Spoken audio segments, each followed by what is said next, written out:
हुन्ना लिबासुल लकुम व अंतुम लिबासुल लहुन्ना। ऐ शौहरो तुम्हारी बीवी तुम्हारे लिए लिबास है, ऐ बीवियों तुम्हारे शौहर तुम्हारे लिए लिबास है। कभी गौर करना मेरे भाइयों, चंद दिनों की शादी के बाद पति पत्नी के बीच में जो प्यार होता है, जो मोहब्बत होती है, सारी जिंदगी माँ बाप के साथ बच्चा रहता है वो मोहब्बत नहीं होती, बहन के साथ भाई रहता है वो मोहब्बत नहीं होती, भाई भाई के साथ रहता है वो मोहब्बत नहीं होती, जो 1 महीने की शादी के बाद हो जाती है। 1 महीना शादी का गुजरता है, लड़का अररिया का रहने वाला है, कटिहार का सीमांचल का रहने वाला है, उसकी नौकरी लग गई गल्फ में, सऊदी में, कुवैत में, दुबई में नौकरी लग गई। लड़का नौकरी के लिए बाहर जा रहा है, टिकट बन गया, वीजा आ गया, लड़के ने बैग पैक किया। जैसे ही घर के बाहर जाने लगा, उसकी बीवी, जिसको उसके घर में आए सिर्फ 1 महीना हुआ है, बीवी लिपट करके रोने लगती है। उतना माँ भी नहीं रोई, उतना भाई भी नहीं रोए, उतना बाप भी नहीं रोया। वो बीवी जो अभी 1 महीना हुआ है निकाह करके तेरे घर में आई है, वो बीवी क्यों रो रही है? वो नकली आंसू नहीं बहा रही है, वो झूठे आंसू नहीं बहा रही है, वो सच्चे आंसू बहा रही है। वो क्यों रो रही है? उसके दिल में ये प्रेम कहां से आया, ये प्यार कहां से आया? ये इंस्टाग्राम से नहीं आया, ये स्नैपचैट से नहीं आया, ये व्हाट्सएप से नहीं आया, ये फेसबुक से नहीं आया, ये सोशल मीडिया से नहीं आया, ये किसी हराम तरीके से नहीं आया। ये प्रेम, ये प्यार, ये मोहब्बत जो बीवी के दिल में शौहर का पैदा हुआ है, जो शौहर के दिल में बीवी की पैदा हुई है, ये मोहब्बत अल्लाह ने पैदा की है। हुन्ना लिबासुल लकुम व अंतुम लिबासुल लहुन्ना। औरत शौहर अपनी बीवी के लिए लिबास है, बीवी अपने शौहर के लिए लिबास है। और अल्लाह ने एक बड़ी प्यारी बात कही, फरमाया अल्लाह ने तुम्हारे जोड़े तुम ही में से बनाए। इंसान का जोड़ा इंसान से बनाया, मर्द के लिए औरत को बनाया। ऐसा नहीं कि इंसान की शादी जिन्नात से हो जाए। ये कभी कभी जो लोग कहते हैं फला जिन्नात औरत के ऊपर सवार हो गया, औरत को परेशान कर रहा है, 99% वो फ्रॉड होता है, झूठ होता है, लड़की का कहीं और चक्कर होता है और वो ये कहती है जिन्नात मुझे परेशान कर रहा है। कई केस हुए हैं ऐसे, जब उन लड़कियों को धमकाया जाता है और अकेले में जब उनसे पूछताछ की जाती है तब मालूम होता है घर वाले शादी कहीं और कर रहे हैं और उसकी सेटिंग कहीं और वो मामला क्या है? जिन्नात परेशान कर रहा है, जिन्नात परेशान कर रहा है। जिन्नात विन्नात किसी जिन होते हैं दुनिया में, जिन्नात हैं, और जिन्नात में भी मेल और फीमेल दोनों होते हैं। ये भी सुन लीजिए, जैसे मर्दों में मेल फीमेल होते हैं वैसे जिन्नात में भी मेल फीमेल होते हैं। आप जब आप लैट्रीन में जाते हैं, पाखाने में जब आप जाते हैं, तो अल्लाह के नबी ने कौन सी दुआ सिखाई है? किसी को याद है? याद है लैट्रिन में जाने की दुआ याद है? बताओ, सुनो। अल्लाहुम्मा इन्नी अऊज़ु बिका मिनल खुबुसी वल खबाइस। छोटी सी दुआ है, बच्चों को भी याद होनी चाहिए। अगर याद नहीं, सबको याद होनी चाहिए। मगर ये दुआ लैट्रिन के अंदर नहीं पढ़ना है, पढ़ के लैट्रिन में जाना है। और निकलने के टाइम क्या पढ़ना है? गुफरानका। जाने के टाइम क्या पढ़ना? अल्लाहुम्मा इन्नी अऊज़ु बिका मिनल खुबुसी वल खबाइस। ऐ अल्लाह मैं तेरी पनाह चाहता हूं खबीस किस्म के जिन्नात से, चाहे वो मेल हो चाहे फीमेल हो। खुबुस माने मेल खबीस जिन्नात, खबाइस माने फीमेल खबीस जिन्नात। जिन्नात में अच्छे भी होते भाई, नमाजी भी होते। एक मौलवी साहब बेचारे मस्जिद में रात में सोते थे और जहां पे मुसल्ला रहता था, मेहराब रहती थी, वहीं पे जाके वो सो जाते थे। सुबह उठते थे तो बेचारे देखते थे किनारे पड़े हैं, सोचते थे यार मैं रात में बीच में सोया था, सुबह में किनारे कैसे चला गया। रोजाना होता क्या था कि जिन्नात रात में तहज्जुद पढ़ने आते थे और मौलवी साहब को उठा के किनारे कर देते थे। अब मौलवी साहब बेचारे समझ नहीं पाते थे, वो फिर रोजाना वही सोते थे। तो एक दिन उनकी नींद खुली तो जिन्नात का कोई सरदार था, उसने आया, उसने कहा भाई साहब जगह बदल दो वरना हम तो बहुत मारेंगे तुमको, तुम हमारी नमाज पढ़ने की जगह क्यों लेटते? तो डर गए, रात में कौन आ गया मस्जिद के अंदर। तो जिन्नात होते हैं, अच्छे भी होते हैं, नमाजी भी होते हैं, लेकिन जिन्नात में जो खबीस किस्म के जिन्नात होते हैं उनको शैतान कहते हैं। लेकिन जिन्नात के अंदर जो मेल होते हैं और जो फीमेल होते हैं उनका रिलेशन उन्हीं से बनता है। जिन्नात में से कोई मेल इंसानों की फीमेल के साथ रिलेशनशिप नहीं बना सकता, ये सिस्टम ही अल्लाह ने नहीं बनाया। वल्लाहु जअल लकुम मिन अनफुसिकुम अज़वाजा, अल्लाह ने तुम्हारा जोड़ा तुम ही में से बनाया, इंसान का जोड़ा इंसान में से, जिन्नात का जोड़ा जिन्नात में से, जानवर का जोड़ा जानवर में से।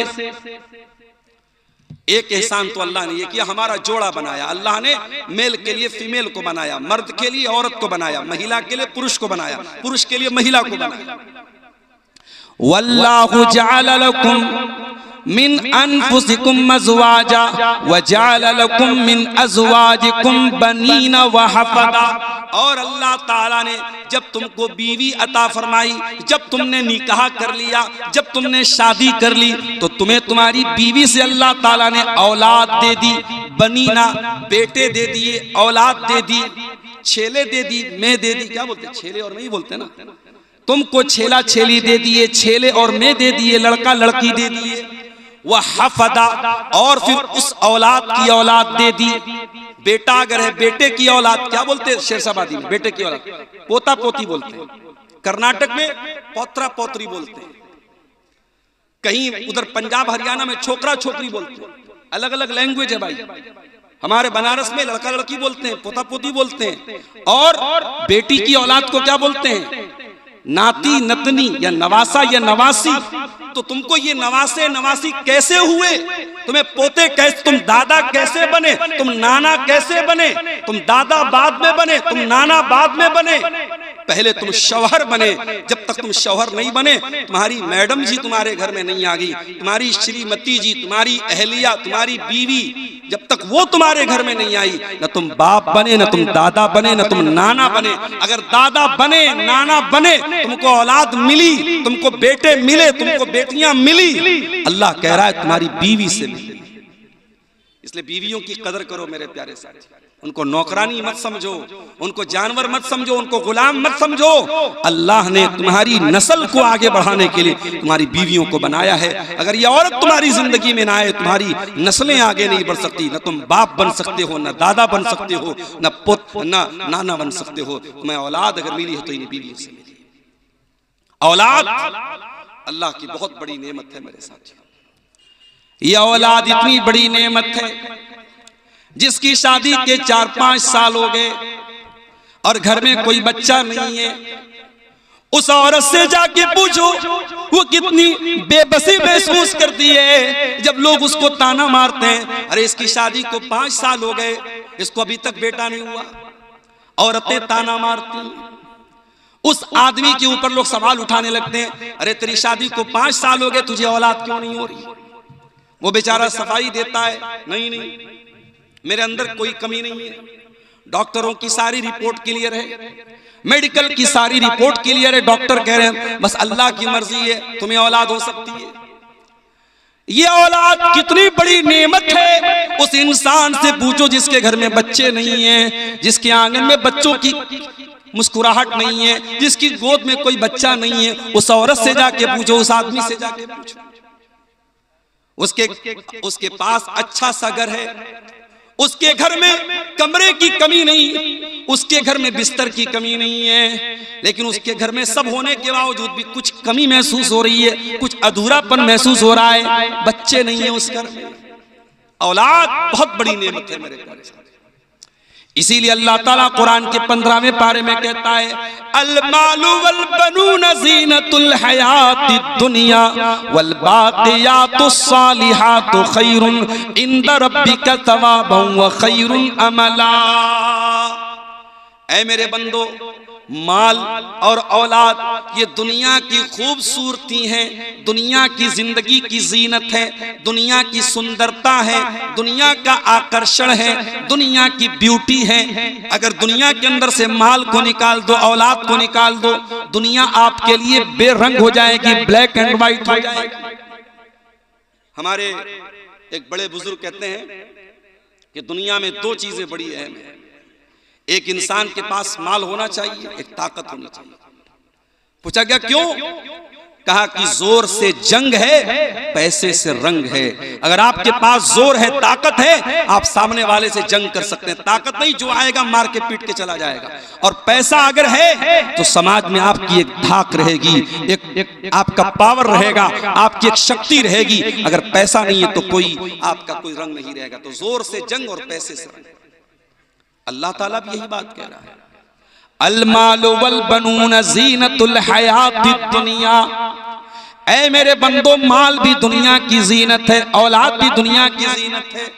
लेकिन मरने के बाद जब तुम अल्लाह के पास चले जाओगे, ना ये माल तुम्हारे काम आएगा, ना औलाद काम आएगी।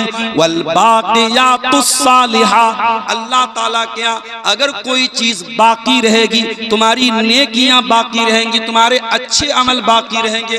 तुमने जो नमाज पढ़ी है, तुमने जो कुरान पढ़ा है, तुमने जो दान पुण्य किया है, तुमने जो सदका खैरात किया है, तुमने जो हज उमरा किया है, अल्लाह ताला के तुम्हारी यही नेकियां बाकी रहेंगी, यही नेकियां काम आएंगी। तो औलाद बहुत बड़ी नेमत है मेरे प्यारे साथी। लेकिन हां, ये औलाद अगर आपको मिली है, दुनिया में करोड़ों लोगों को औलाद नहीं मिली। अगर आपके घर में औलाद है और आप बच्चों के बाप हैं, आपके घर में बेटी है, बेटा है, तो मेरी प्यारी माँ और बहनों, आप भी सुन लीजिए और मेरे भाइयों आप भी सुन लीजिए। औलाद बहुत बड़ी नेमत भी है और बहुत बड़ी रिस्पॉन्सिबिलिटी भी है, बहुत बड़ा दायित्व भी है, बहुत बड़ा कर्तव्य भी है, बहुत बड़ी जिम्मेदारी भी है। अल्लाह के प्यारे नबी फरमाते हैं, बड़े गौर से सुनिएगा, कुल्लुकुम राइन व कुल्लुकुम मसऊलुन अन रइयतिही। तुम में से हर इंसान जिम्मेदार है और उसकी जिम्मेदारी के बारे में कयामत के दिन सवाल किया जाएगा। फर्रजुल राइन अला अहली बैतिही, आदमी अपने घर वालों का जिम्मेदार है और घर वालों के बारे में उसको हिसाब देना पड़ेगा। वल मरअतु राइयतुन अला बैति ज़ौजिहा, और औरत अपने घर की जिम्मेदार है, घर के अंदर क्या चल रहा है औरत से पूछा जाएगा। तू पांचों टाइम की नमाज पढ़ती थी, तेरी जवान बेटी रात में क्या करती थी? तेरी जवान बेटी के पास ये महंगा फोन कहां से आया? ये 2-2 हजार का पर्स कहां से आया? तेरी जवान बेटी घर से निकलती थी, सुबह आती थी, शाम को तूने कभी पलट के पूछा नहीं तू कहां गई थी? पूछा जाएगा औरत से, पूछा जाएगा बाप से, पूछा जाएगा मां से। अगर मां बनी हो, अगर बाप बने हो, तो आंखें बंद करके न बैठो मेरे भाइयों, जिम्मेदार मां बाप बनो। अल्लाह ताला ने बहुत बड़ी जिम्मेदारी आपके कंधे पर डाली। लोग हदीस सुनाते हैं, माँ के पैरों के नीचे जन्नत है, बाप जन्नत का दरवाजा है। वो हदीस है, बिल्कुल सही हदीस है, मैं मानता हूं। मगर एक और हदीस आपको सुनाता हूं, सुन लीजिए। माँ के पैरों के नीचे जन्नत है, बाप जन्नत का दरवाजा है।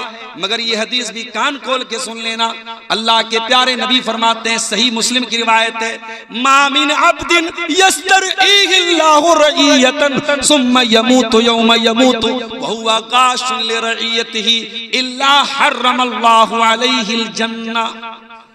जो इंसान उसके कंधे पर अल्लाह ताला कोई जिम्मेदारी डाल दे, उसको गार्जियन बना दे, उसको बाप बना दे, उसको माँ बना दे, उसको छेला दे दे, उसको मैं दे दे, वो बेटी का बाप बन जाए, वो बेटे का बाप बन जाए, ये जिम्मेदारी अल्लाह ताला उसके कंधे पे डाल दे और फिर वो मर जाए इस हाल में कि अपने दायित्व का निर्वहन नहीं कर रहा था, अपनी रिस्पॉन्सिबिलिटी को पूरा नहीं कर रहा था, अपनी जिम्मेदारी को अदा नहीं कर रहा था, बाप होने का फर्ज नहीं निभा रहा था, माँ होने का फर्ज नहीं निभा रही थी।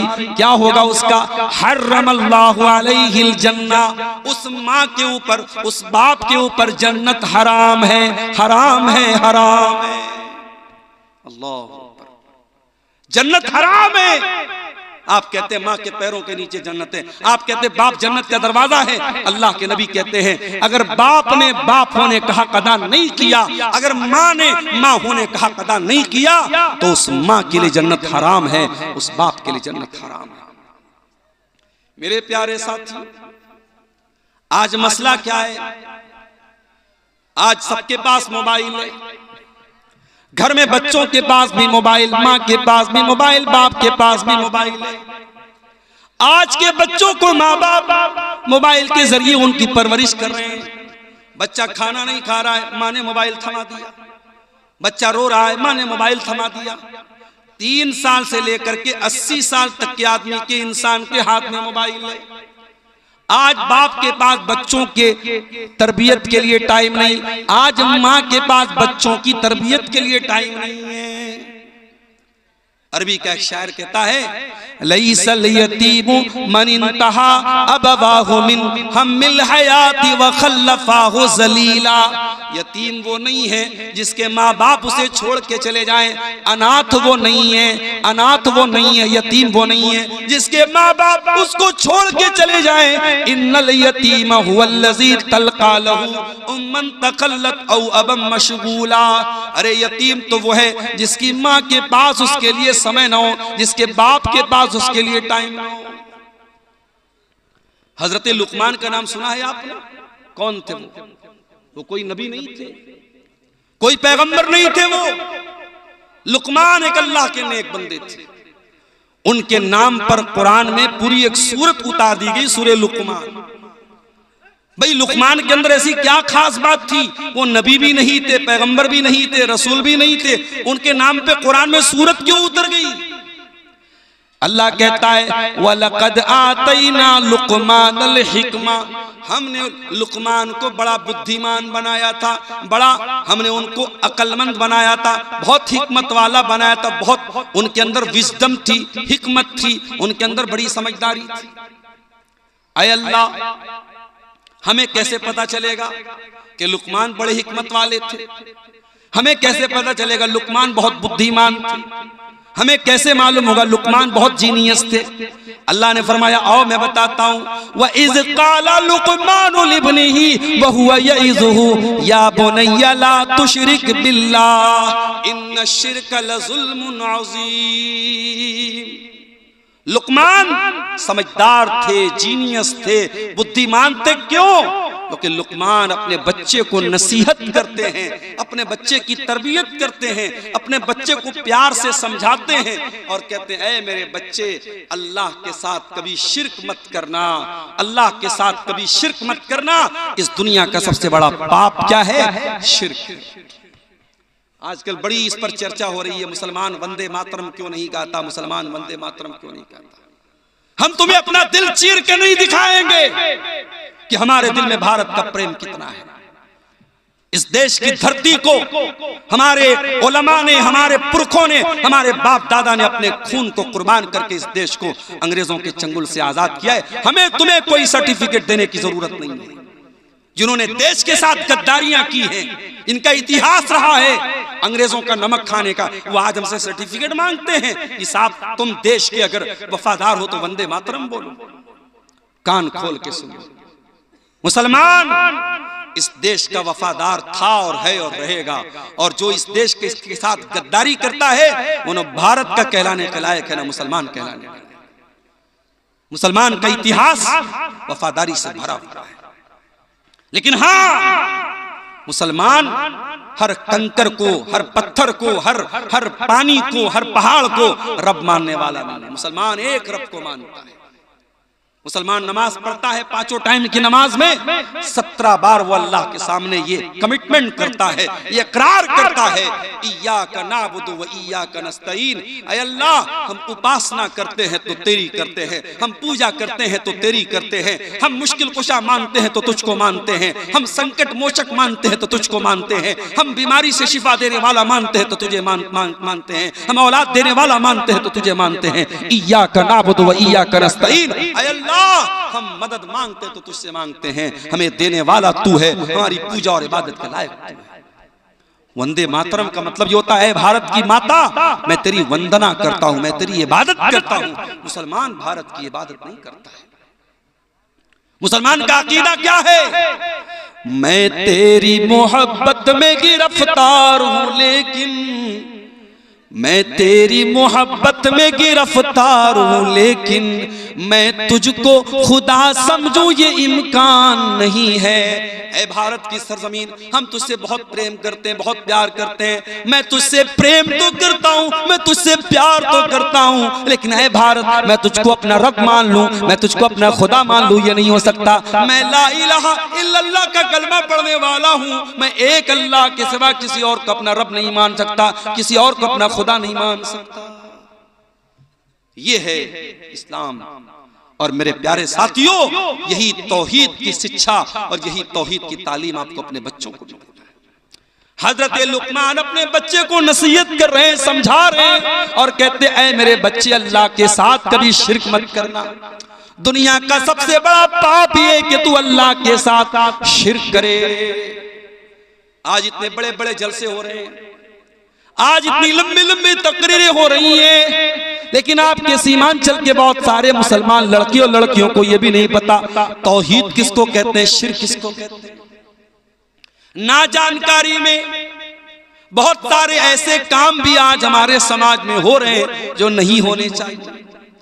इसी अररिया की सरजमीन पर मुझे लोगों ने बताया इज्तिमा हो रहा है। कैसा इज्तिमा हो रहा है? तबलीगी जमात के लोगों का इज्तिमा हो रहा है। क्या हो रहा है उसके अंदर? कभी आप गौर कीजिएगा, उस तबलीगी जमात के इज्तिमा में कभी तौहीद पर बात नहीं होगी, कभी अकीदे पर बात नहीं होगी, कभी शिर्क को शिर्क नहीं कहा जाएगा, कभी बिदअत को बिदअत नहीं कहा जाएगा। उसने सिर्फ मीठी मीठी बातें बताई जाएंगी। नमाज पढ़ो, छोटों से प्यार करो, बड़ों का एहतराम करो, सच बोलो, वादा खिलाफी मत करो। मीठी मीठी बातें बताई जाएंगी, कड़वी बात कोई नहीं बताई जाएगी। माफ करना मेरे प्यारे साथियों, इस्लाम सिर्फ मीठी मीठी बातों का नाम नहीं है। इस्लाम में कड़वे प्याले भी आपको पीने पड़ेंगे। इस्लाम सिर्फ ये नहीं सिखाता है कि तुम अखलाक को अच्छा कर लो, तुम नमाज को पढ़ लो। इस्लाम ये भी कहता है तुम शिर्क मत करो, तुम बिदात मत करो, तुम अल्लाह को छोड़ के किसी और के दर पे ना जाओ, तुम अल्लाह का दर्जा किसी और को ना दो, तुम नबी का दर्जा किसी और को। और तबलीगी जमात के इज्तिमा में बहुत सारे ऐसे अज़कार भी बताए जाते हैं जो बिदात पर मुश्तमिल होते हैं, गलत होते हैं, फर्जी होते हैं, और उनको अवाम में फैलाया जाता है, प्रमोट किया जाता है। और अफसोस की बात है कि आपकी शेरशाबादी बरादरी में और आपकी अहले हदीस जमात में इस तरीके के तबलीगी इज्तिमा को प्रमोट किया जाए और अहले हदीस अफराद वहां पर बुलाए जाएं, ये बिल्कुल भी मुनासिब नहीं है। हम किसी के साथ कोई तासुब नहीं रखते, मगर हाँ मेरे प्यारे साथियों, हम जिस मनहज पर हैं, जिस अकीदे पर हैं, हम किताब सुन्नत के जिस प्लेटफॉर्म पर हैं, उसका तकाजा यही है कि जहां से बिदात को प्रमोट किया जाए, जहां से गलत चीजों को प्रमोट किया जाए, हम ऐसी तमाम चीजों का बाइकॉट करते हैं। और इसलिए ऐसे इज्तिमा की हम अपनी मस्जिदों में अगर इजाजत दे रहे हैं, अपने मदरसों में अगर हम इजाजत दे रहे हैं और अपने नौजवानों को उस तरीके के इज्तिमात में हम भेज रहे हैं, तो ये बिल्कुल भी मुनासिब नहीं है। हमें और आपको इससे सचेत रहना चाहिए। नबियों ने यही काम किया है। अपने बच्चों को उन्होंने सबसे पहले अकीदे का पाठ पढ़ाया है। हजरत इब्राहीम अलैहिस्सलाम को देखो, इब्राहीम अलैहिस्सलाम अल्लाह की बारगाह में दुआ करते हैं, कहते वजुनुबनी व बनिया अन्नाबुदल असनाम। आय अल्लाह, तू मेरे बच्चों को बुत परस्ती से बचाना, मेरी औलाद कहीं बुत परस्ती में न पड़ जाए। ऐसी मांचल के मुसलमानों, तुमने अगर अपने बच्चों की चिंता नहीं की, उनको तौहीद का पाठ नहीं पढ़ाया, उनको कुरान और हदीस का पाठ नहीं पढ़ाया, उनको सही तरीके पर नमाज पढ़ना नहीं सिखाया, आने वाला जमाना बड़ा नाजुक है। उनको कोई अपने रंग में रंग देगा, कोई अपनी विचारधारा में लपेट लेगा, कोई अपने मसलक और अकीदे में लपेट लेगा। अपने बच्चों का ईमान बचा के चलो, अपने बच्चों को तौहीद सिखा के चलो, अपने बच्चों को सही तरीके पर नमाज सिखाते हुए चलो।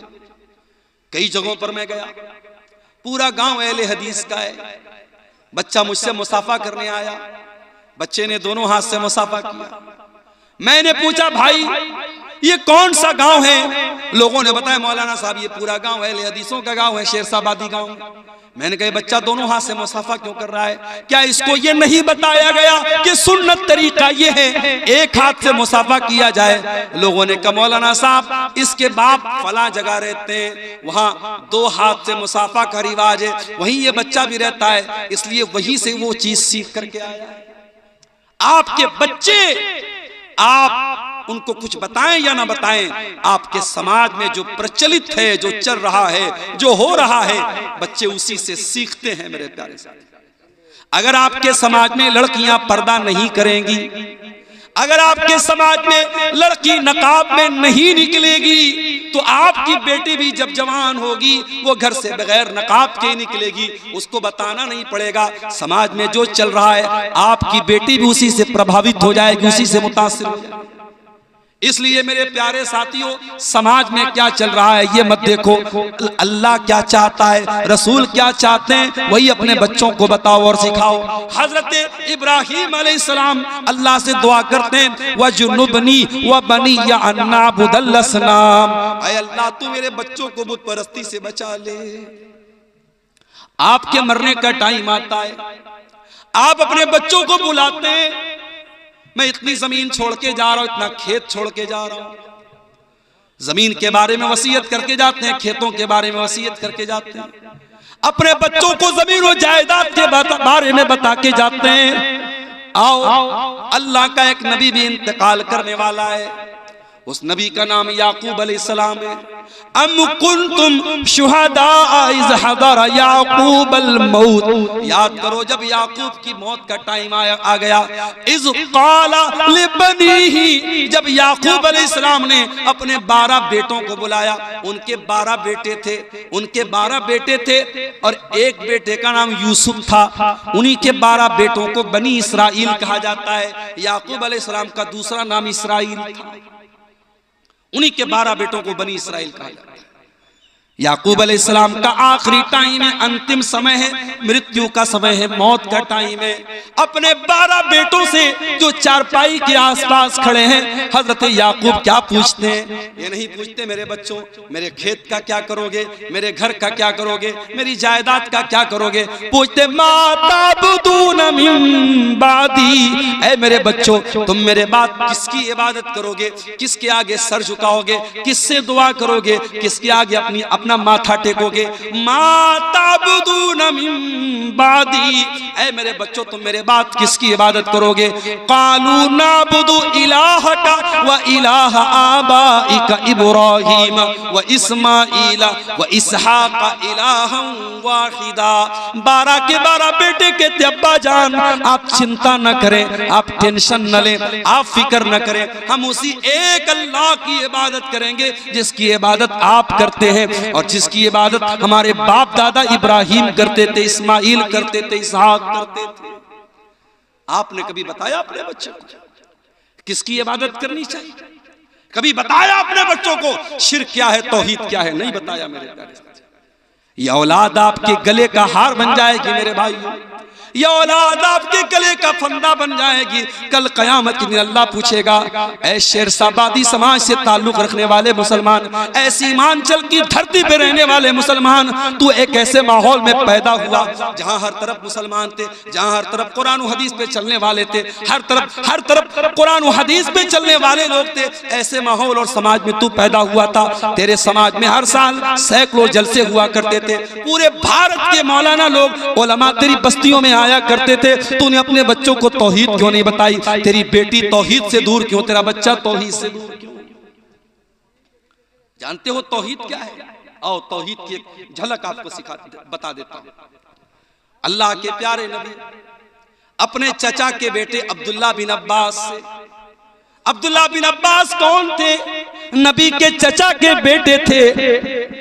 और अल्लाह के प्यारे नबी जब रात में नमाज पढ़ने के लिए उठते थे, अब्दुल्ला बिन अब्बास वजू का पानी लाके देते थे, ओ लोगों, तुम्हारे गांव में उलमा जाते हैं, तुम अपने बच्चों को उलमा से मिलाते तक नहीं हो। अरे गांव में कोई बाहर से आलिम आ जाए, बच्चे को लेके पहुंचो, बच्चे से कहो बेटा मौलाना को सलाम करो, मौलाना से मुसाफा करो। अपने बच्चों के दिल में उलमा का एहतराम भी पैदा करो। ये हमको नबी ने सिखाया, ये सहाबा ने सिखाया। रात का वक्त है, अल्लाह के प्यारे नबी तहज्जुद की नमाज के लिए खड़े हो रहे हैं और अब्दुल्लाह बिन अब्बास वजू का पानी लेके आ रहे हैं। नबी ने पूछा ये पानी कौन लाया? किसी ने कहा अल्लाह के नबी ये पानी अब्दुल्लाह बिन अब्बास लेके आया। रात का वक्त है, कबूलियत का वक्त है। अल्लाह के नबी दुआ करते हैं अल्लाहुम्मा अल्लिमहुल कुरान, ऐ अल्लाह तो इब्ने अब्बास को कुरान का आलिम बना दे, ऐ अल्लाह तो इस बच्चे को कुरान का आलिम बना दे। नबी की दुआ थी, रात का वक्त था, रात का सन्नाटा था, अल्लाह ने ये दुआ कबूल कर ली। और आज कुरान की कोई भी तफसीर उठा के देख लो, कुरान की हर आयत में अगर सबसे ज्यादा किसी की तफसीर आपको मिलेगी, सबसे ज्यादा किसी का कौल आपको मिलेगा।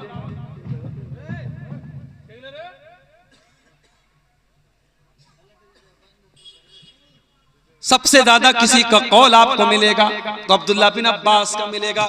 इनको तर्जुमानुल कुरान कहा जाता है, इनको हब्रुल उम्मा कहा जाता है, इनको उम्मत का सबसे बड़ा आलिम कहा जाता है, सबसे बड़ा स्कॉलर कहा जाता है।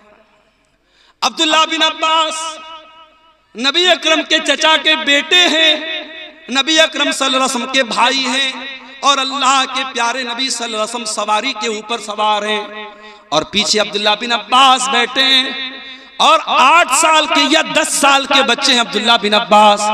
अल्लाह के प्यारे नबी सल्लल्लाहु अलैहि वसल्लम कहते हैं या गुलाम, ऐ मेरे बच्चे, इज़ा सअलता फस्अलिल्लाह व इज़ा इस्तअनता फस्तईन बिल्लाह। ऐ मेरे बच्चे, जब भी सवाल करना अल्लाह से सवाल करना, जब भी मदद मांगना अल्लाह से मदद मांगना।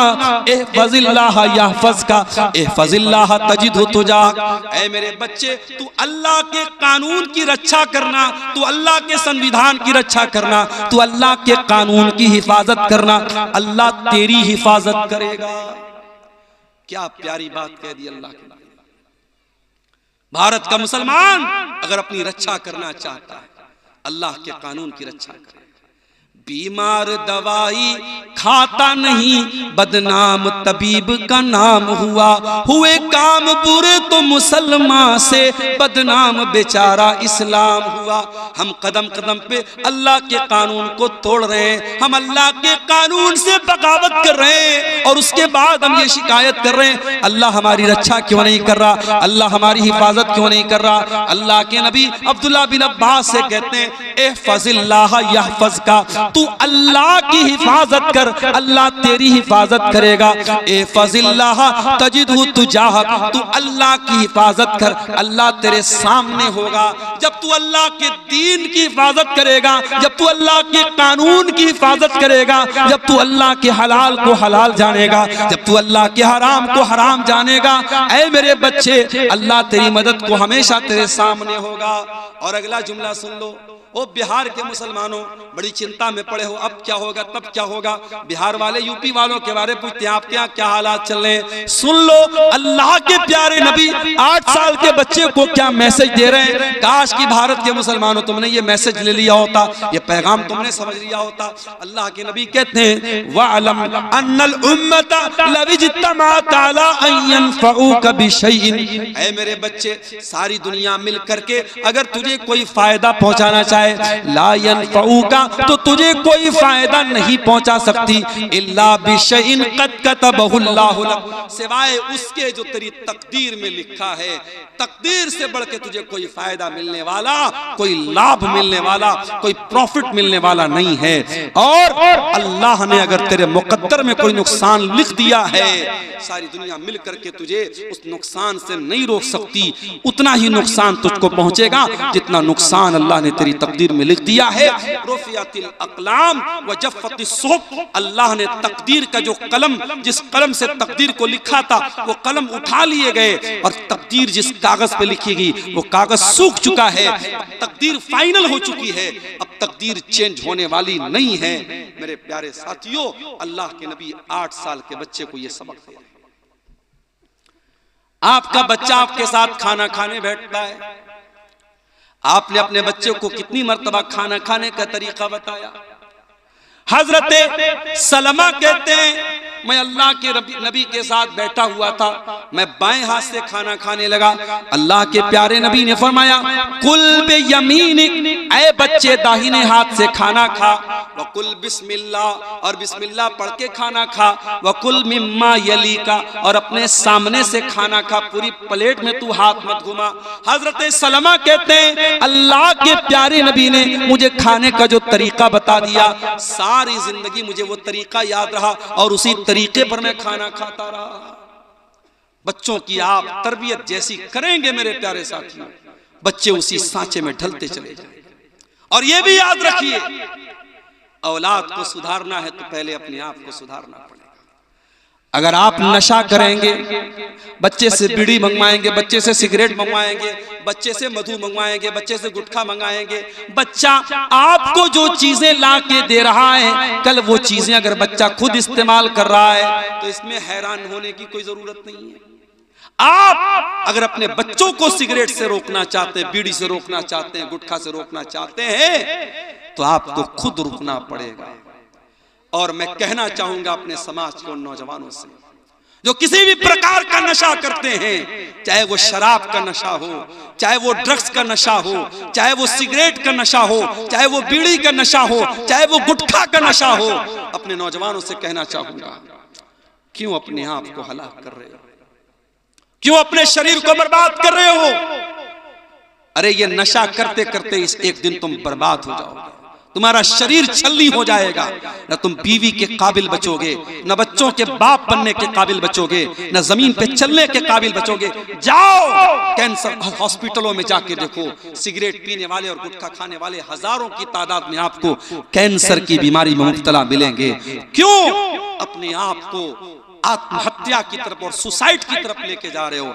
ऐ शराब पीने वाले इंसान, ये शराब जिसे तेरी शरीयत में उम्मुल खबाइस कहा गया, तमाम बुराइयों की जड़ कहा गया, और जिस शराब को पी करके जब तू अपने घर में आएगा तो इस बात की गारंटी नहीं है कि तेरा हाथ तेरी बीवी के दामन तक जाएगा, या तेरी माँ के गरेबान तक जाएगा, या तेरी बहन के गरेबान तक जाएगा। जिस शराब को पी करके तू हलाल और हराम को भूल सकता है, ऐ मुसलमान अल्लाह के वास्ते शराब की लानत को छोड़ दे। और अगर तू ये कहता है कि नहीं मुझे तो शराब की लत लग चुकी है, मुझे तो गुटखे की लत लग चुकी है, तो आओ मैं तुम्हें बताता हूं। सब मदीना के अंदर सहाबा शराब पिया करते थे, शराब की लत थी उनको, शराब उनके दस्तरखान पे रखी रहती थी। मगर जब कुरान की आयत नाजिल होती है, सूरे मायदा की आयत नाजिल होती है, या अय्युहल्लज़ीना आमनू इन्नमल खम्रु वल मैसिरु वल अंसाब, ऐ ईमान वालो ये शराब, ये जुआ,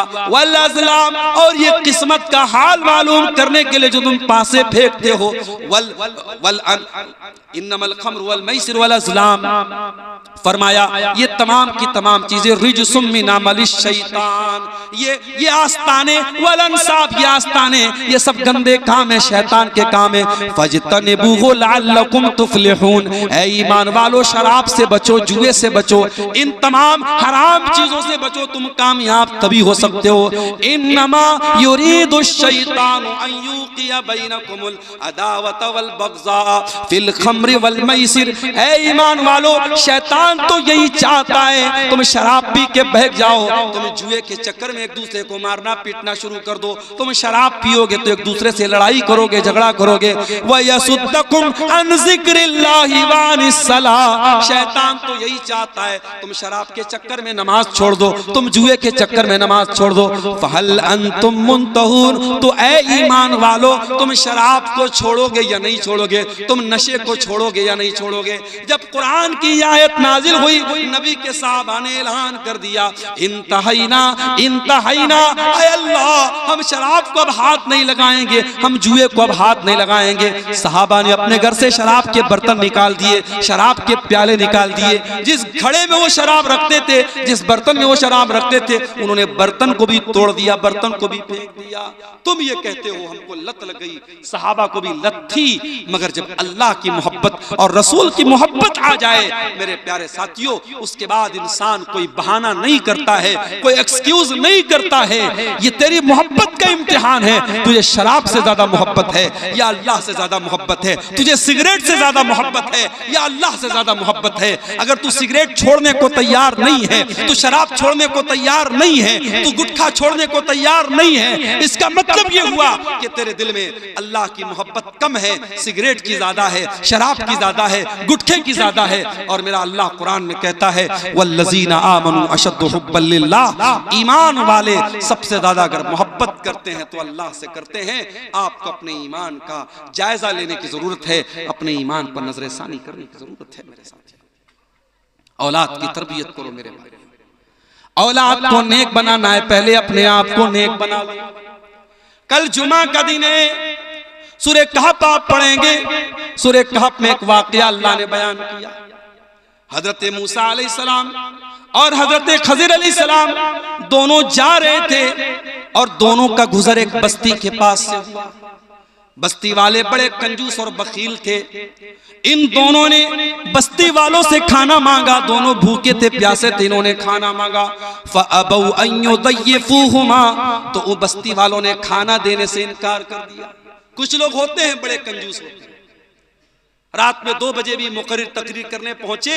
इसी सीमांचल में ऐसा भी मेरे साथ हुआ। मैं पहुंचा, लोगों ने कहा मौलाना साहब पहले खाना खा लीजिए, और खाना लाए, गरम गरम खाना, ताजा ताजा खाना जो उन्होंने तैयार करके रखा था उलमा। और कहीं ऐसा भी हुआ मैं रात में पहुंचा हूं तो पता लगा साहब रोटी भी खत्म है, चावल भी खत्म है, गोश्त भी ठंडा है। मैंने कहा भैया गरम करके ले आओ, तो कोई गरम करने वाला नहीं है, कोई चूल्हा नहीं है। और फिर कहीं ऐसा भी हुआ खाना ही खत्म हो गया। तो होता है मेरे भाई, समाज में हर तरीके के लोग होते हैं। कहीं मेहमानों की इज्जत करने वाले लोग भी हैं, कहीं मेहमानों को जलील करने वाले लोग। कहीं ऐसा भी हुआ आलिम पहुंचा है, लोगों ने उसको हाथों हाथ लिया है। कहीं ऐसा भी हुआ है आलिम को पहुंचने में देर हो गई तो लोगों ने कहा है कि अगर हमारा बस चलता तो रस्सी में बांध करके आलिम को मारेंगे और पीटेंगे। इसी सीमांचल में ऐसा भी हुआ है मेरे साथी। तो होता है ये दुनिया में दस्तूर रहा है, अच्छे लोग भी हैं, बुरे लोग भी हैं। मूसा अलैहिस्सलाम और हजरत खजिर अलैहिस्सलाम दोनों नबी हैं, पैगंबर हैं, और दोनों बेचारे भूखे प्यासे हैं। खाना मांगा, बस्ती वालों ने कहा कि हम खाना तुमको नहीं खिला सकते। दोनों बेचारे भूखे प्यासे बैठे हुए। फवजदा फीहा जिदारन युरीदु अन यनक़ज़्ज़ा, दोनों ने देखा कि गांव के अंदर एक मकान की दीवार बिल्कुल टेढ़ी हो गई है, गिरने वाली है। दोनों ने देखा कि दीवार गिरने वाली है। फ़अक़ामा, हजरत खजिर खड़े हुए और उन्होंने दीवार को सीधा कर दिया। इसका मतलब कि हजरत खजिर बड़े बॉडी बिल्डर थे। ऐ नौजवानों, अगर आपके आसपास में कोई जिम है तो जिम जाओ, जिम नहीं है तो दौड़ लगाओ, डंबल उठाओ, अपनी बॉडी को मजबूत बनाओ, अपनी बॉडी को, अपने शरीर को मजबूत बनाओ। ऐ नौजवानों, अपने शरीर को मजबूत बनाओ, ताकतवर बनो। गुटखा खा करके अपने शरीर को बर्बाद न करो, गंदी फिल्में देख करके अपने शरीर को बर्बाद न करो, ज़िना और बदकारी करके अपने शरीर को और ज़मीर को बर्बाद न करो, ताकतवर बनो। हजरत खजिर ताकतवर थे, उन्होंने अपने हाथ से दीवार को ठीक कर दिया, खड़े होकर के उन्होंने दीवार को ठीक कर दिया। हजरत मूसा को बहुत गुस्सा आया। हजरत मूसा ने कहा लौशीता लत्तखस्ता अलैहि अजरा, ऐ खजिर आपको दीवार ठीक नहीं करना चाहिए था, और अगर आपने ठीक किया था तो पैसा ले लेना चाहिए था। आपको पहले पैसा तय कर लेना चाहिए था, उसके बाद आपको ये काम करना चाहिए था। हजरत खजिर ने कहा, क्या कहा? कहा व अम्मल जिदारु फकाना लिगुलामैनि यतीमैनि फिल मदीनति व काना तहतहु कंजुल लहुमा। ऐ मूसा, वो जो दीवार थी वो 2 यतीम बच्चों के मकान की दीवार थी। उस मकान में 2 यतीम बच्चे रहते थे, 2 अनाथ बच्चे रहते थे, उनका बाप मर चुका था।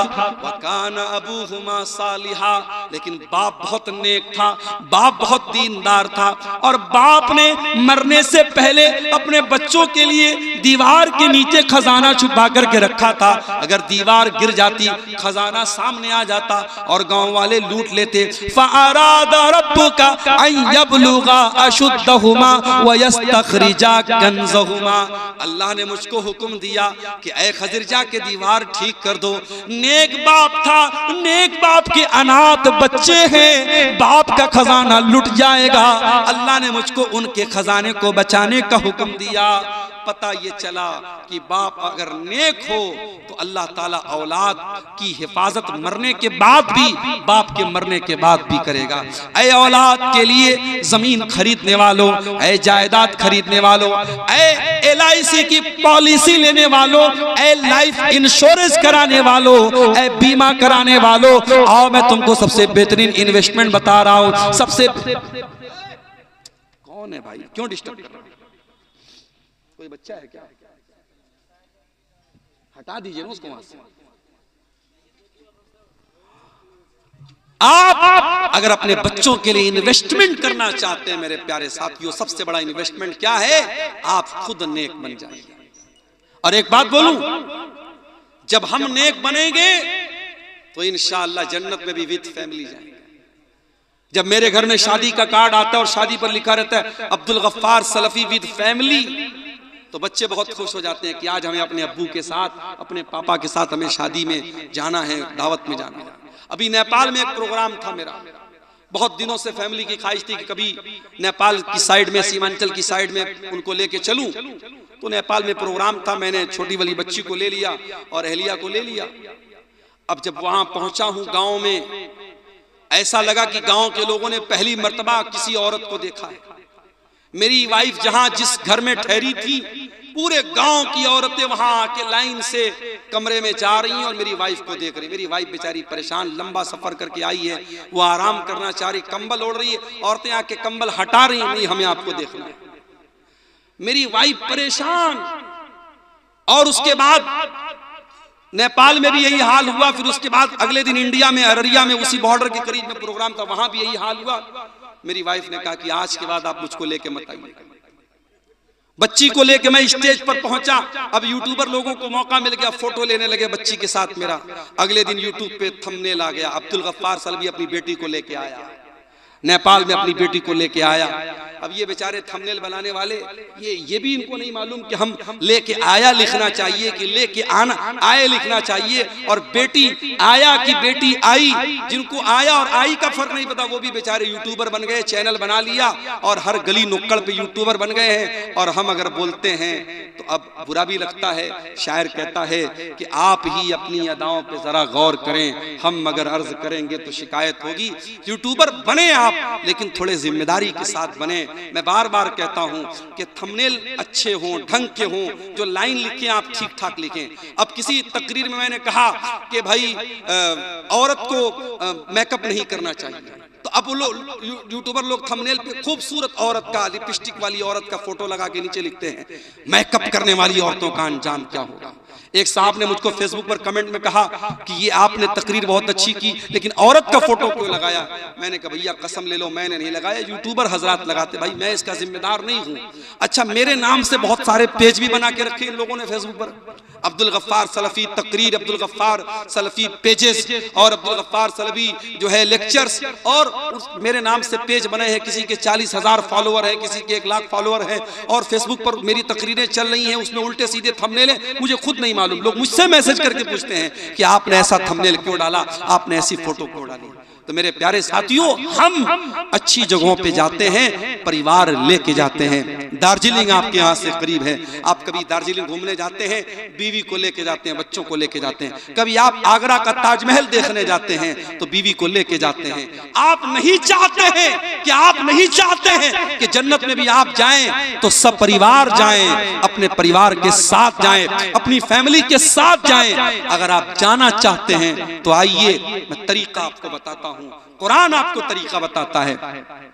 वल्लज़ीना आमनू वत्तबअतहुम ज़ुर्रिय्यतुहुम बिईमानिन अलहक़ना बिहिम ज़ुर्रिय्यतहुम वमा अलतनाहुम मिन अमलिहिम मिन शै। अगर बाप ईमान वाला है, बाप अगर नेक है, बाप अगर दीनदार है, अल्लाह ताला जन्नत में उसकी औलाद को उसके साथ मिला देगा। अल्लाह परिवार के साथ रखेगा, अल्लाह बेटों को बाप के साथ रखेगा।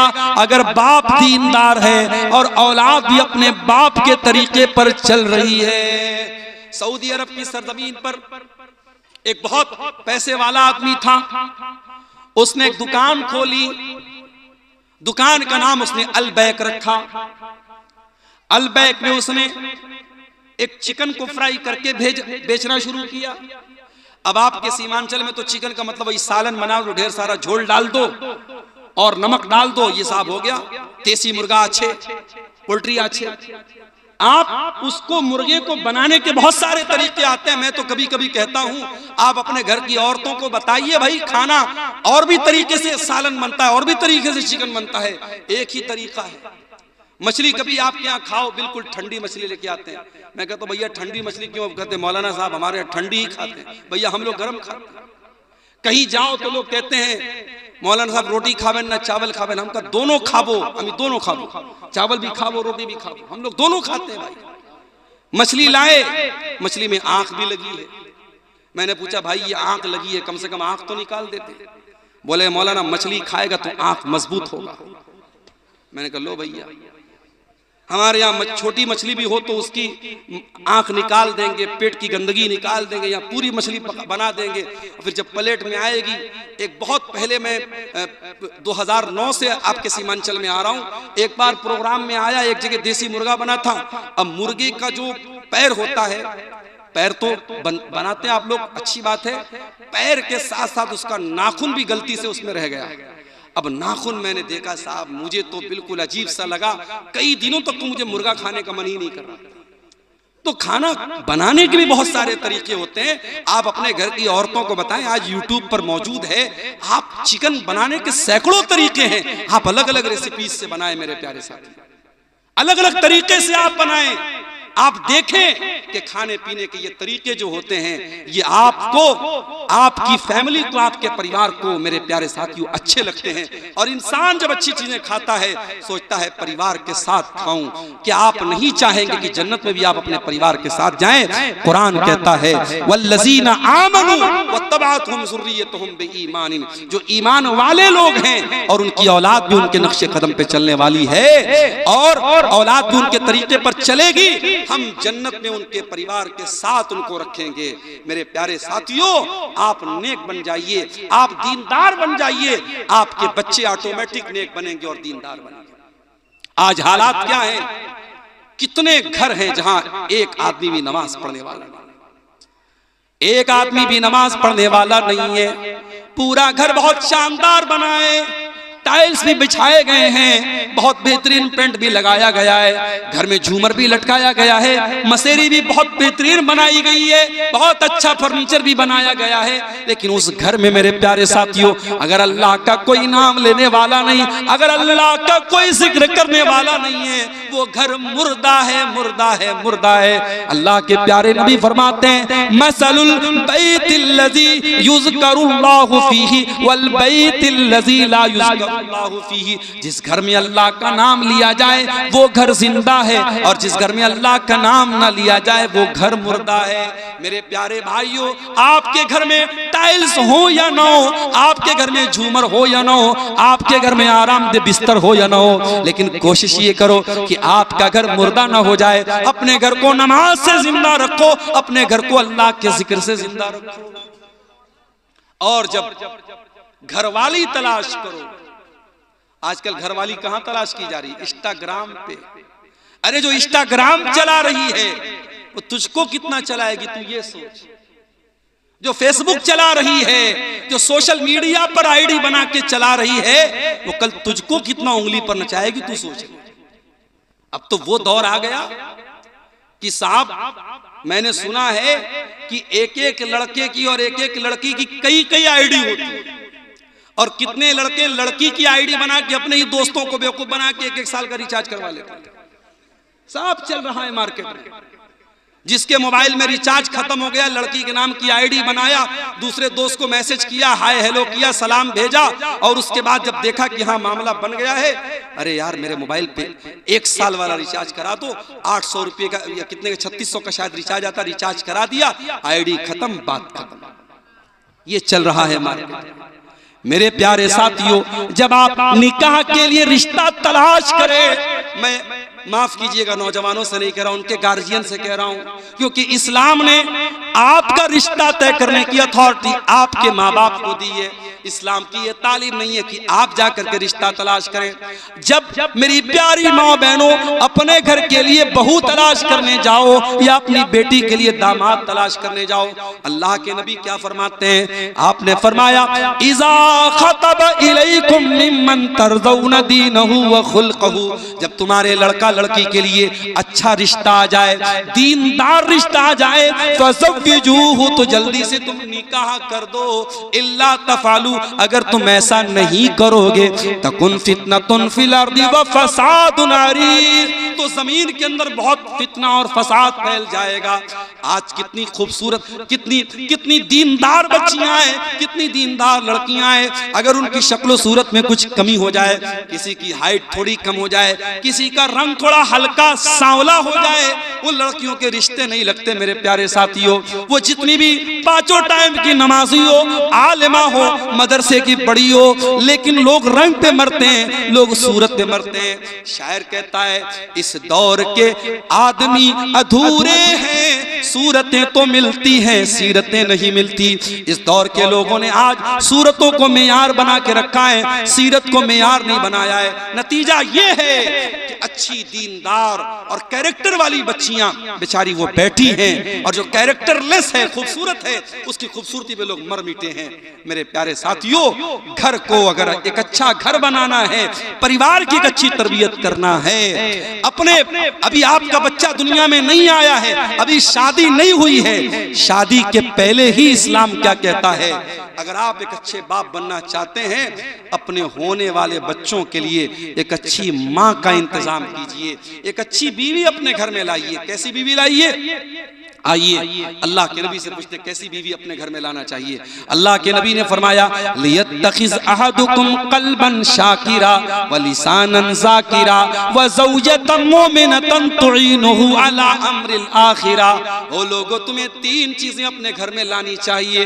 3 चीजों को घर में ले आओ, 3 चीजों को खजाना बना लो, 3 चीजों को स्टोर कर लो। कल्बन शाकिरा, एक तो अपने सीने में ऐसा दिल पैदा कर लो जो अल्लाह ताला का शुक्रिया अदा करने वाला हो। व लिसानन ज़ाकिरा, और ऐसी जबान अपने मुंह में पैदा कर लो जो हर हाल में अल्लाह ताला का जिक्र करने वाली हो। व ज़ौजतन मुमिनतन तुईनुहु अला अम्रिल आखिरा, और ऐसी नेक बीवी अपने घर में लेके आओ जो दीन के कामों में, शरीयत के कामों में तुम्हारा सपोर्ट करे, तुम्हारी मदद करे। ऐसी बीवी मेरे प्यारे साथियों लेके आओ। और मैंने एक नज़्म लिखी थी औरत के ऊपर, उस नज़्म में मैंने एक बड़ी प्यारी बात कही थी कि अल्लाह ताला ने औरत को जज्बात की ऐसी ताकत दी है। औरत अपने जज्बात के जरिए बहुत सारी बातें मनवा सकती है, जो बातें मर्दों के अंदर जो है नहीं होती हैं, वो औरत के जरिए वो काम हो जाता है। मैंने वो नज़्म लिखी थी, सुन लीजिए उसको। मैंने कहा था, क्या खूब ज़माने में तक़द्दुस है, हया है, क्या खूब जमाने में तक़द्दुस है, हया है, ना शर्म किसी आंख में, ना सर पे रिदा है। रिदा मीन्स चादर। आज न किसी की आंख में शर्म है, न सर पे चादर है। जिस हुस्न को खातून तू ताकत है समझती, कोई खूबसूरत लड़की है, वो समझती है कि मैं खूबसूरत हूं तो ये मेरी बड़ी ताकत है। जिस हुस्न को खातून तू ताकत है समझती, ये हुस्न भी खालिक की तेरे रब की अता है। ये हुस्न भी अल्लाह ने तुझे दिया है, अल्लाह जब चाहेगा तेरा हुस्न छीन लेगा। कोई खूबसूरत है, कल बदसूरत हो जाएगा, लिहाजा अपनी खूबसूरती पे नाज नहीं करना चाहिए। तू कीमती गौहर है अगर खुद को समझ ले, तू राह से हट जाए तो फितना है, बला है। कुदरत ने तुझे गर्मी जज्बात अता की, औरत को अल्लाह ताला ने जज्बात की गर्मी दी है। कुदरत ने तुझे गर्मी ये जज्बात अता की, तकवा के भरम तोड़ दे वो नाज़ु अदा है। शैतान ने तुझे आलयकार अपना बनाया। आज के दौर में शैतान का सबसे बड़ा हथियार क्या है? औरत। औरत के जरिए शैतान बड़े बड़े आलिमों को, बड़े बड़े मदरसे वालों को, बड़े बड़े दीनदार लोगों को भी शैतान गलत रास्ते पे डलवा रहा है, औरत को इस्तेमाल करके। औरत का फितना एक ऐसा फितना है जो बड़े बड़े मुत्तकी लोगों के तकवा को भी तोड़ सकता है।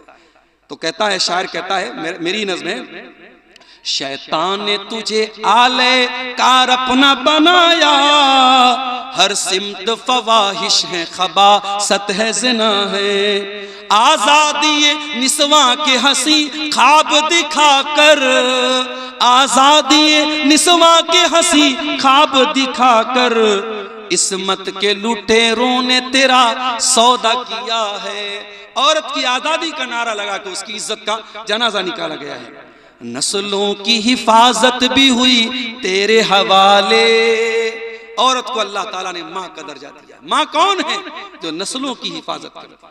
एक औरत अगर पढ़ी लिखी है, एक औरत अगर दीनदार है, पूरी नस्ल, पूरी खानदान की वो सही तरीके से परवरिश कर सकती है। नस्लों की हिफाजत भी हुई तेरे हवाले, ये कीमती दर्जा भी तुझे रब से मिला है। बेरहम है वो लोग जो बेटी के हैं कातिल, बेरहम है वो लोग जो बेटी के हैं कातिल, सीने में उन्हें कल्ब नहीं संग मिला है। बेटी को जो पालोगे जहन्नम से बचोगे, बेटी को जो पालोगे जहन्नम से बचोगे। ये कीमती दौलत है, ये नेमत है, अता है।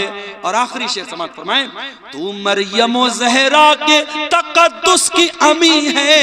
ऐ औरत, तू मरियम के तरीके पर चलने वाली है, तू हजरत फातिमा ज़हरा के तरीके पे चलने वाली है। तू मरियम ज़हरा के तक़द्दुस की अमी है। तू इल्म अमल ज़ुहद वरा दर्स वफा है। तू इल्म अमल ज़ुहद वरा दर्स वफा है। तो औरत के जरिए मेरे प्यारे साथियों घर बनता भी है, घर बिगड़ता भी है। इसलिए अपने बच्चों की अगर तरबियत करना है तो अपने घर के लिए एक दीनदार औरत को भी आपको लाना पड़ेगा। कुछ चीजें और बयान करके मैं अपनी गुफ्तगू खत्म करूंगा। तकरीबन 2 बज रहे हैं। एक दो चीजें और आप सुन लीजिए। अगर औलाद की तरबियत करना है तो एक बहुत जरूरी चीज बता रहा हूं, उसको नोट कर लीजिए। आपको अपने घर को हराम कमाई से भी बचाना है। अगर आप अपने बच्चों से प्यार करते हैं, सूद का कारोबार मत कीजिए, ब्याज का पैसा घर में मत लाइए, रिश्वत का पैसा घर में मत लाइए, हराम का सट्टे का पैसा घर में मत लाइए। क्यों? सुन लीजिए, अल्लाह के प्यारे नबी फरमाते हैं, मानबत लहबुन मिन सोतिन फन्नारु औला बिही। जिस जिस्म की परवरिश हराम कमाई से की जाएगी, जिस शरीर के अंदर हराम कमाई का खून दौड़ेगा, वो जिस्म जहन्नम की आग में डाला जाएगा, वो जिस्म जहन्नम की आग में जलेगा। क्या आप ये चाहेंगे आपका बच्चा जहन्नम की आग में जले? अरे आप कैसे चाहेंगे मेरे भाई। मैं कार से जाता हूँ, परिवार साथ में बैठा है, ड्राइवर साहब ने कहा मौलवी साहब उतर जाइए, सीएनजी भरवाना है। मैंने कहा क्यों भैया, उतरना क्यों है? ड्राइवर ने कहा सीएनजी जब भरी जाती है तो खतरा होता है कहीं सिलेंडर फट ना जाए, गाड़ी में विस्फोट ना हो जाए, इसलिए सुरक्षा के दृष्टिकोण से, परिवार की हिफाजत के लिए, जान की हिफाजत के लिए परिवार को और लोगों को गाड़ी से उतार दिया जाता है। हम अपने परिवार से इतनी मोहब्बत करते हैं, 5 मिनट के लिए सीएनजी भरी जा रही है, हम कार में बैठने नहीं देते, बच्चों को उतार देते हैं। मेरे प्यारे साथियों, सीएनजी से आग लगेगी, पेट्रोल से आग लगेगी, डीजल से आग लगेगी, लेकिन जो जहन्नम की आग होगी दुनिया की आग से 70 गुना ज्यादा खतरनाक होगी। किस तरीके से हम अपने बच्चों को जहन्नम की आग से बचाएंगे? कुरान कहता है, कू अनफुसकुम व अहलीकुम नारा। ऐ ईमान वालों, बचा लो अपने आप को और अपने घर वालों को जहन्नम की आग से। आय अल्लाह, हम कैसे बचाएं? हजरत अली फरमाते हैं, अल्लिमुहुम व अद्दिबुहुम। अपने बच्चों को तालीम दिलाओ, अपने बच्चों को अदब दिलाओ। मुझे मालूम है इसी सीमांचल के कुछ बच्चे हमारे बनारस में भी पढ़ते हैं, जामिया सलफिया बनारस में, और हमारे मदरसे में जहां मैं पढ़ाता हूं, जामिया सलफिया की शाख है वो मदरसा, वहां भी पढ़ते हैं बच्चे। आसान नहीं होता है। बहुत सारे बच्चे ऐसे भी होते, मैं जानता हूं, पर्सनली उनको जानता हूं, बेचारे वो जामिया में पढ़ भी रहे हैं और अलग से कोई काम भी कर रहे हैं, ताकि माँ बाप गरीब हैं, खेती करने वाला बाप है, किसान बाप है, बाप किसी तरीके से परिवार को चला रहा है, बच्चे को पढ़ाई करना है, माँ बाप पर बोझ नहीं बनना चाहता है, पढ़ाई के साथ साथ वो एक्स्ट्रा काम कर रहा है अपने आप को चलाने के लिए। मेरे प्यारे साथियों, ऐसे भी तालीम हासिल करके कोई सलफी बना है, कोई मदरी बना है, कोई तैमी बना है, कोई सनाबली बना है, कोई मोहम्मदी बना है। ये बच्चों को जो आप आलिम बनाते हैं, या दीन का इल्म सिखाते हैं, या अदब सिखाते हैं, या बच्चियों को किसी अच्छे बनात के इदारे में आप डाल के उनको आलिमा बनाते हैं, ये भी जहन्नम की आग से बचाने का एक तरीका है। मेरे प्यारे साथियों, अगर हमें और आपको अपने बच्चों की तरबियत करना है, अल्लाह ताला कुरान में कह रहा है अपने बच्चों को जहन्नम की आग से बचाओ, हमें इसके लिए भी इंतजाम करना चाहिए। मेरे साथियों, हराम कमाई से अपने परिवार को बचाना है और जहन्नम की आग से अपने बच्चों को बचाना है। और एक दुआ अल्लाह ने सिखाई है कुरान के 26वें पारे में, जिसकी उम्र 40 साल की हो चुकी है। जो जाहिर है, जब आदमी 40 साल का होता है, बेटे बड़े हो जाते हैं, बेटियां बड़ी हो जाती हैं, हो सकता है एक आध दो बेटे की शादी भी कर देता है, क्योंकि आपके सीमांचल में तो शादी बहुत जल्दी हो जाती है।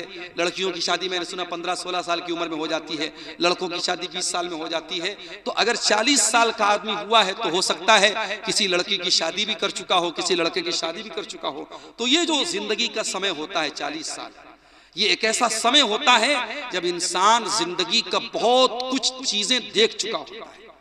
40 साल की उम्र होने के बाद इंसान अगर कोई गलत काम करे तो वो ये नहीं कह सकता मैं बहक गया था, मैं भटक गया था। नहीं, 18 साल वाला 20 साल वाला बहक सकता है, भटक सकता है, ये माना जा सकता है। क्यों? अभी उसके अंदर उतनी समझ नहीं है, उतनी मैच्योरिटी नहीं है। लेकिन जो 40 साल का हो चुका है वो समझदार हो चुका है। और अगर 40 साल का होने के बाद वो कोई गलत काम कर रहा है, सोच समझ के गलत काम कर रहा है। अब ये जो दुआ मैं बता रहा हूं जरा सुनिएगा।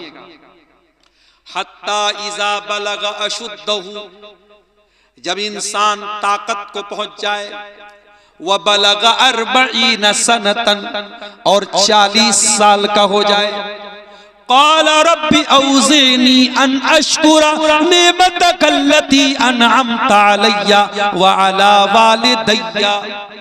इंसान को ये दुआ करनी चाहिए।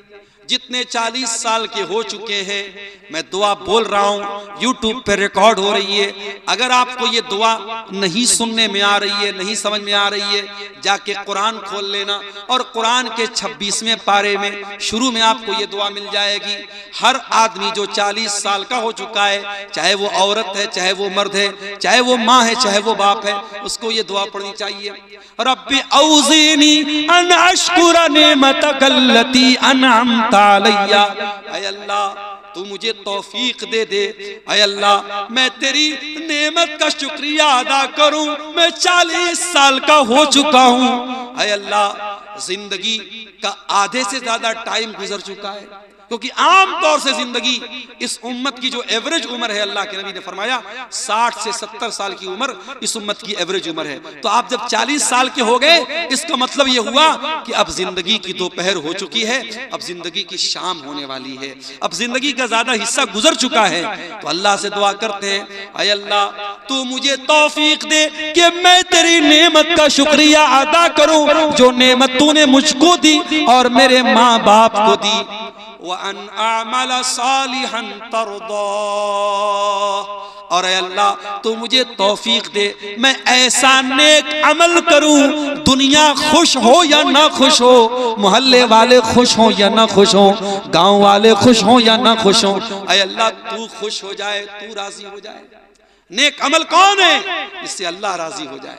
इसलिए बंदा दुआ क्या कर रहा है? अल्लाह ऐसे नेक अमल की तौफीक दे जिससे तू खुश हो जाए। व अस्लिह ली फी ज़ुर्रियती, और ऐ अल्लाह तू मेरी औलाद की इस्लाह फरमा दे, मेरी औलाद को ठीक कर दे। इन्नी तुबतु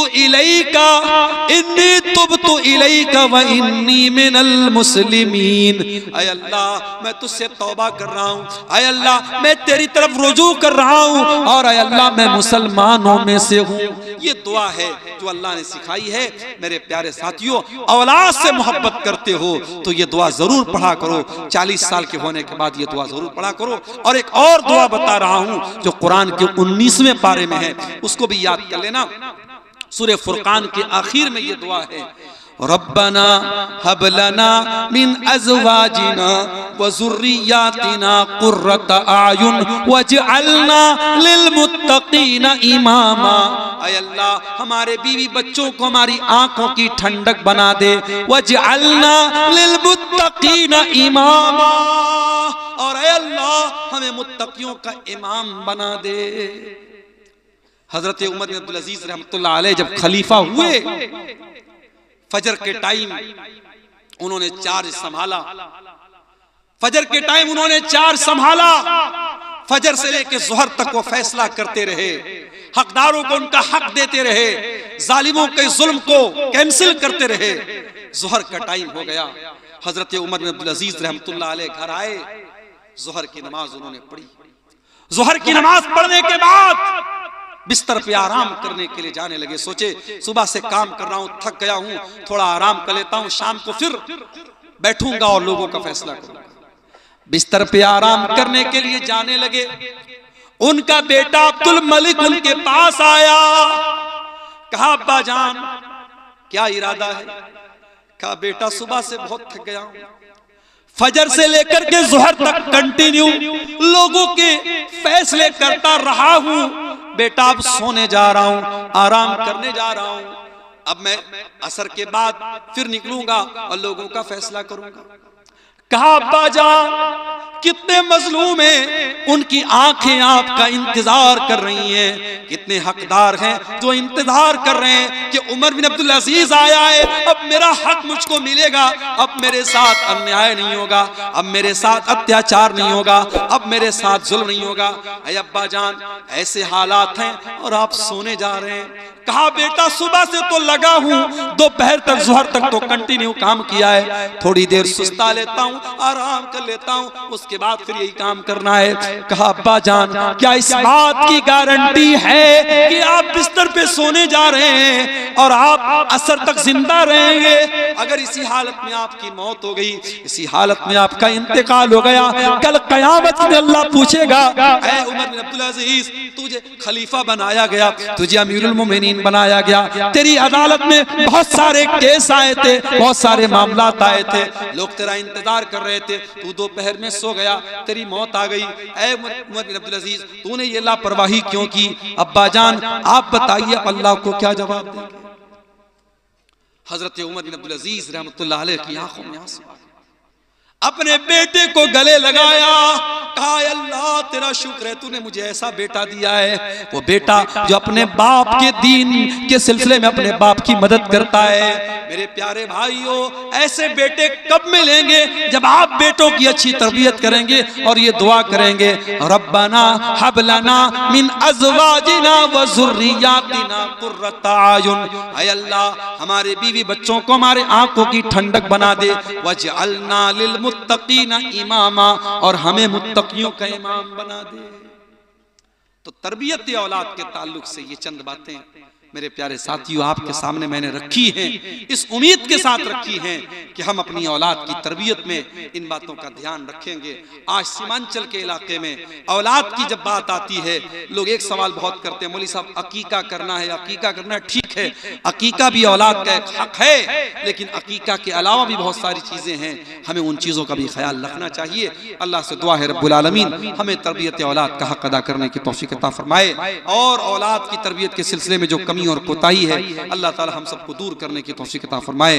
जब तक दुनिया में जिंदा रखे, इस्लाम पर जिंदा रखे और हमारा खात्मा ईमान पर हो।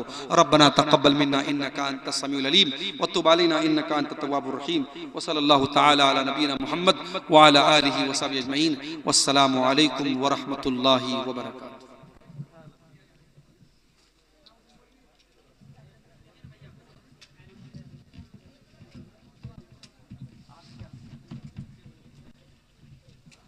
कर दिया